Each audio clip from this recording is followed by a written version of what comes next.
Dear students, সিপিএসসিএম online ক্লাসে স্বাগত জানিয়ে উচ্চতর গণিতের আজকের এই সেশনে সঙ্গে আছি আমি সোহেল মিয়া, প্রভাষক গণিত। তো আজকে আমরা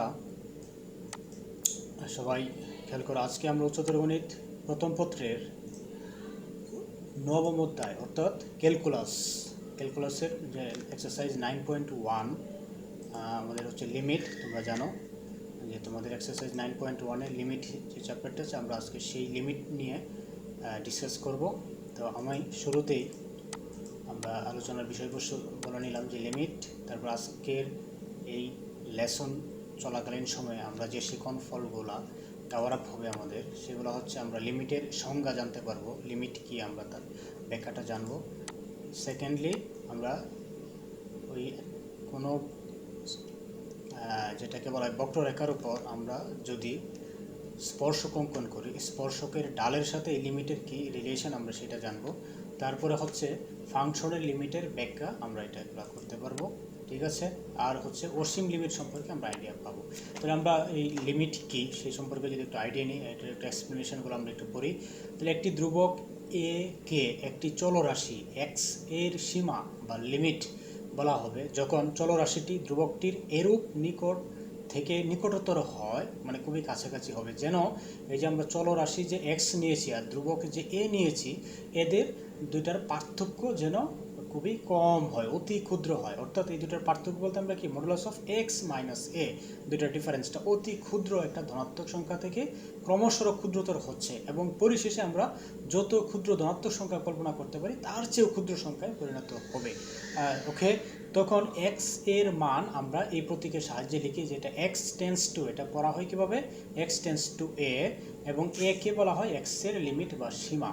উপরোক্ত প্রতীকে এক্স এর মান এক্স টেন্স টু এক্স এর মান এ থেকে অতি নগণ্য পরিমাণে বড় বা ছোট যে কোনোটাই হতে পারে। ওকে, আমরা এই ছোট যখন এক্স এর মান এই যখন আমরা বলবো এটার চেয়ে মানে নগণ্য পরিমাণ ছোট, তখন এটাকে আমরা চিন্তা করি যে যেমন 4x টেন্স টু যদি 4 হয়, এই অবস্থায় আমরা বলতে পারি যে এটা কাছাকাছি একটা মান 3.9, 3.999, এই যে জিনিসগুলোকে আমরা লেফট হ্যান্ড লিমিট হিসেবে আমরা পরে দেখাবো। অথবা যদি একটু বেশি চিন্তা করি যে 4.1, 4.01, 4.0001 এরকম, ঠিক আছে। তাহলে এই হচ্ছে আমাদের যে লিমিট। আমরা এখানে দুটো বলেছি অলরেডি। একটা হচ্ছে লেফট দিক থেকে হলে আমরা লিখি এক্স টেন্স টু 4 এর জন্য বলি এক্স টেন্স টু 4 মাইনাস, আর এটা হচ্ছে এক্স টেন্স টু 4 প্লাস। আরও আমরা ক্লিয়ারলি দেখি, খেয়াল করো, চলমান রাশি এক্স একটা নির্দিষ্ট ধ্রুবক এর দিকে অগ্রসর হইলে এফ অফ এক্সকে তার সীমা এল এর দিকে অগ্রসর হচ্ছে বলা যাবে যদি এফ অফ এক্স এবং এল, আমরা যে লিমিটটা নিয়েছি এল, দিস ইজ এল নট 1, এল এর পার্থক্যটি এমন হয় যেন প্রদত্ত ধনাত্মক ক্ষুদ্র সংখ্যাটি তা যতই ক্ষুদ্র হোক না কেন, তা এই যে এফ অফ এক্স যে ফাংশন নিয়েছে এবং তার যে লিমিটটা আমরা নিচ্ছি, এটা দুটার ব্যবধান বা পার্থক্যটা অতি ছোট হবে। ইহার গাণিতিক উপস্থাপন হলো limit x tends to f of x is equal to l. Limit f of x কে আমরা ডান সীমা, যেটাকে রাইট হ্যান্ড লিমিট, অথবা x tends to a minus, এটাকে আমরা বলি লেফট হ্যান্ড লিমিট বা বাম সীমা। আর একটা লিমিটের অস্তিত্ব তখনই পাওয়া যাবে যদি আমরা left hand limit equal to right hand limit, এটা যদি বলা হয় লিমিটের অস্তিত্ব কোন শর্তে আমরা পাই, তখন আমরা বলবো যে limit x tends to a plus f of x, আবার x tends to a minus f of x. Okay, এবার আমরা ছোটো একটা ম্যাথ দেখি, খেয়াল করো। আলটিমেটলি এখানে আমরা যখন লিমিটের ম্যাথগুলো করতে যাব, আমাদের চিন্তায় থাকবে লিমিট আমরা যে x tends to a plus বা x tends to a minus, আমরা কেন এটা আমরা বলি এই জন্যই যে অনেক সময় দেখা যায় যে এক্সের মান আমরা যদি ডিরেক্টলি বসাই, এক্স টেন্স টু এ বা এক্সের মান আমরা বলতেছি এ যদি আমরা ডিরেক্টলি বসাইতে যাই, তখন দেখা যায় যে ফাংশনাল যে ভ্যালুটা আনডিফাইন্ড ফরম্যাটে চলে আসে, যে কারণে আমাদের লিমিট এখানে আসে। তো লিমিটে কাজ করার জন্য আমাদের ম্যাক্সিমাম চিন্তায় থাকবে যে আমরা চেষ্টা করবো যে এক্সের মানটা বসানোর। যখনই দেখবো যে আনডিফাইন্ড ফর্ম আসে, তখন আমরা ছোটোখাটো ম্যাথগুলো যেগুলো আসে তোমাদের যে সিলেবাসে এখানে যেগুলো আছে, এগুলো আমরা একটু ক্যালকুলেশন করে নেব, কিছু ফ্যাক্টরাইজ করে নেব, ঠিক আছে। কমন থাকলে কমন নিয়ে নেব, যদি কোনো ক্যান্সেল থাকে কাটাকাটি করা যায় লব এবং হর, এই মানে এটাকে ইজি ফর্মে নিয়ে এমনভাবে নিতে হবে যাতে মান বসানোর পরে আর আনডিফাইন্ড ফরম্যাট না আসে। এই জিনিসগুলোই আমরা এত হাইপোথেটিক্যাল, একটু আগে যে এত বড় বড় সংজ্ঞা দেখেছি, আলটিমেটলি ম্যাথ করার জন্য আমাদের এত এই হাইপোথেটিক্যাল ডেফিনেশন দরকার নেই, ঠিক আছে। আমরা ম্যাথ করার জন্য বেসিক আইডিয়াটা হচ্ছে আমরা যখন লিমিটের মানটা বসাবো তখন দেখব যে এই লিমিটটা যে আনডিফাইন্ড ফরম্যাট আসে কিনা, যে ফাংশনটা থাকবে, ঠিক আছে। তাহলে এখানে দেখো লিমিট এক্স টেন্স টু 0 কি আছে, √1 - x - 1 / x, এটার মান আমরা বের করব, ঠিক আছে। তাহলে আমরা শুরুতেই যদি চিন্তা করো যে x এর মান যদি আমি 0 বসানোর চেষ্টা করি বা 0 বসাই, তাহলে ঘটনাটা কি ঘটবে দেখো। x এর মান যদি নিচে 0 বসাও, x এর মান যদি নিচে আমরা 0 বসাই, উপরে যাই থাকুক না কেন নিচে 0 মানে কি আনডিফাইন্ড। সো এটা আমরা ডিরেক্টলি x = x এর মান আমরা বসাবো না। তাহলে কি করতে হবে, আমরা কিছু একটা মানে ক্যালকুলেশন বা সিম্পলিফিকেশন বা সরলীকরণ করে নিতে হবে। তাহলে কী করা যায় দেখো, আমরা জানি যে √1 - x - 1 এইটার অনুবন্ধী রাশি দিয়ে উপরে নিচে আমরা গুণ করে দিলে এটা উপরে a + b - b² রুটের একটা অংশ চলে যাবে, তখন সিম্পল ফর্মে যাওয়ার একটা পসিবিলিটি থাকে। তাহলে এইরকম আইটেম যখন আমরা পাবো, √এর কোনো অংশ পাবো এরকম, তখন আমরা কি করব, উপরে নিচে তার বিপরীত বা অনুবন্ধী রাশি দিয়ে গুণ করে দেবো, ঠিক আছে। তাহলে আমরা কি করেছি এখানে দেখো, √1 - x - 1 ছিল, তাহলে √1 - x + 1 এর উপরে নিচে গুণ করেছি, রাইট। তো নিচে যা ছিল তাই, উপরে তখন কি a + b - b² - b², তাহলে রুট স্কোয়ারে কাটা যায়, 1 - x - b² মানে কি 1, তাহলে 1 আর 1 কাটা যায়, তাহলে থাকে কি -x, তাহলে -x বাই এই যে উপর নিচে যা ছিল তাই মাইনাস। খেয়াল করো সবাই, এই x এর সাথে যে এই x এবার এটা ভ্যানিশ হয়ে যাচ্ছে, খেয়াল করো x এর সাথে x যদি কাটা যায় তাহলে কি থাকে, -1 বাই তাহলে নিচে যা ছিল x তো কাটাই গেল, √1 - x + 1। এখন তুমি যে ফর্মেটটা পেয়েছো, খেয়াল করো সবাই, এখন এখানে যে ফর্মেটটা পেয়েছো, limit x tends to 0 -1 √1 - x + 1, এখানে স্পষ্টত x এর মান এখন যদি 0 বসাই তাহলে নিচে আর আনডিফাইন্ড ফর্ম হচ্ছে না।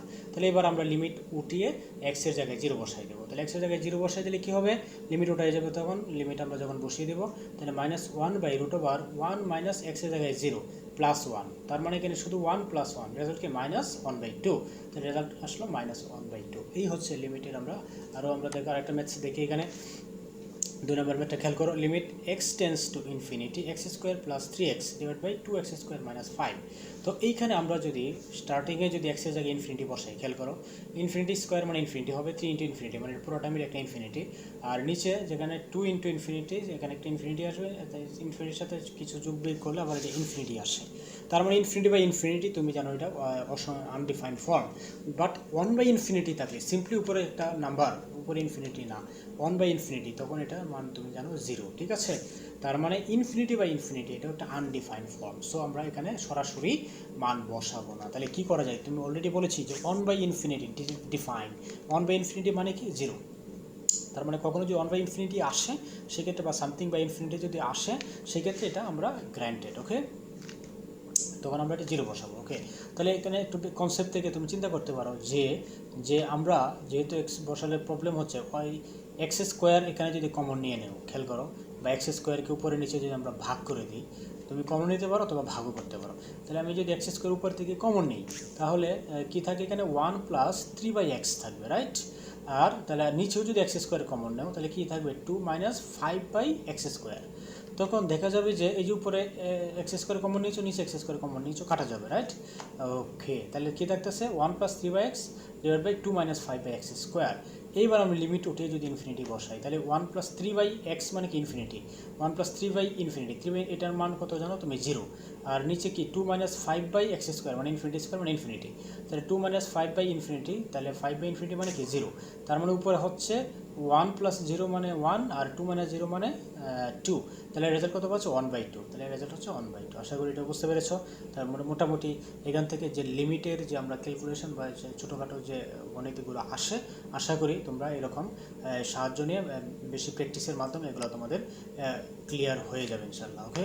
তো এবার তোমাদের এটা নিজে বাসায় ট্রাই করবে। এখানে দেখো আমরা 1 নম্বরে দিয়েছি limit x tends to infinity x⁵/2 - a⁵/2 √x - √a। 2 নম্বরে হচ্ছে limit x tends to 2 x² + x - 6 /x² - 4। এরকম 3 নম্বরে আরেকটা আছে limit x tends to 1 2x² + x - 3 /3x² - 4x + 1। হ্যাঁ, তো এগুলো নিজে বাসায় প্র্যাকটিস করবে। তারপরে আরও কিছু হোমওয়ার্ক তোমাদের জন্য আমরা অলরেডি কী করি ক্লাসটাকে যদি একটু ইভালুয়েট করি তাহলে কী কী করেছি, যে লিমিটের মোটামুটি একটা আইডিয়া নিয়েছি, তারপরে ফাংশনের সীমা বলতে আমরা কী বুঝি অলরেডি বলেছি, যে left hand limit right hand limit সমান হবে। তো এটা তোমাদের জন্য বাড়ির কাজ হিসেবে রয়ে গেল। তো এগুলো সবাই একটু সুন্দর করে খাতায় লিখে নাও, লিখে নেওয়ার পর এগুলো বাসায় সলভ করবে, ঠিক আছে? তো আমরা আজকে আর ক্লাস শেষ করতে চাচ্ছি না, সরি, আমরা আর ক্লাস এখানেই শেষ করে দেব, আমরা আর ক্লাস দীর্ঘায়িত করছি না। তো মোটামুটি আশা করি যে তোমরা আমাদের সাথেই আছো, সাথে থাকবে। আমরা পরবর্তী ক্লাসে এই ক্যালকুলাসের আরও কিছু আইডিয়া নিয়ে আমরা ক্লাসগুলো করার চেষ্টা করব।